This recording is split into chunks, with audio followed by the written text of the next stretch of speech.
गीतामहात्म्ये अथ चेत्त्वमिमं धर्म्यं संग्रामं न करिष्यसि ततः स्वधर्मं कीर्तिं च हित्वा पापमवाप्स्यसि अकीर्तिं चापि भूतानि कथयिष्यन्ति ते व्ययां संभावितस्य चाकीर्तिः ಮರಣಾದತಿರಿಚ್ಯತೆ.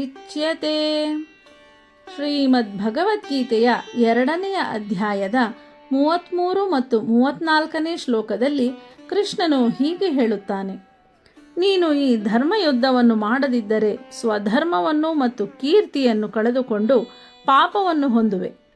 ಎಲ್ಲರೂ ನಿನ್ನ ಅಪಕೀರ್ತಿಯನ್ನು ಆಡಿಕೊಳ್ಳುತ್ತಾರೆ.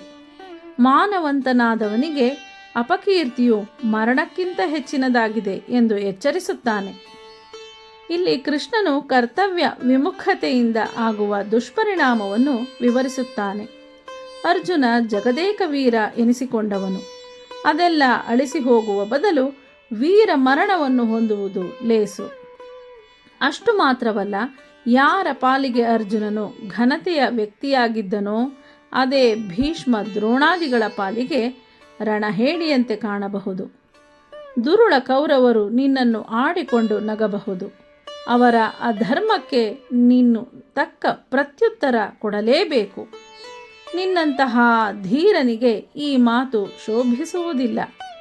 ಆದುದರಿಂದ ಈ ಎಲ್ಲ ಅಂಶವನ್ನು ಪರಿಗಣಿಸಿಯಾದರೂ ಯುದ್ಧ ಮಾಡಬೇಕಾದದ್ದು ಅನಿವಾರ್ಯ. ಅದಕ್ಕಾಗಿ ಎದ್ದು ಹೋರಾಡು ಎನ್ನುತ್ತಾನೆ ಭಗವಂತ.